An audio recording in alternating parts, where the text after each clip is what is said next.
তেওঁ লিডাৰশ্বিপ যে ফেইল হৈছে এইটো লোকসভা নিৰ্বাচনৰ পাছত দেখা গ'ল। লোকসভা নিৰ্বাচনৰ এবছৰৰ ভিতৰত যিটো পঞ্চায়ত নিৰ্বাচন হ'ল, যোৰহাট লোকসভা সমষ্টিত তেওঁ কি ফলাফল দেখুৱালে আপোনালোকেও জানে। ফলাফল একেবাৰে বেয়া, একেবাৰে পঞ্চায়তৰ সভাপতি, কাউন্সিলৰ, জিলা পৰিষদ একোৱেই জিকাব নোৱাৰিলে তেওঁ।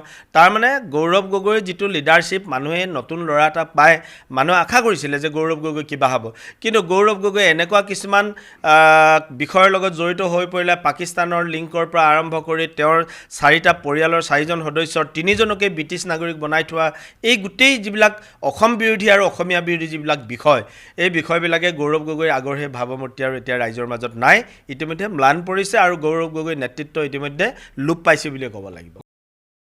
তেওঁ লিডাৰশ্বিপ যে ফেইল হৈছে এইটো লোকসভা নিৰ্বাচনৰ পাছত দেখা গ'ল। লোকসভা নিৰ্বাচনৰ এবছৰৰ ভিতৰত যিটো পঞ্চায়ত নিৰ্বাচন হ'ল, যোৰহাট লোকসভা সমষ্টিত তেওঁ কি ফলাফল দেখুৱালে আপোনালোকেও জানে। ফলাফল একেবাৰে বেয়া, একেবাৰে পঞ্চায়তৰ সভাপতি, কাউন্সিলৰ, জিলা পৰিষদ একোৱেই জিকাব নোৱাৰিলে তেওঁ।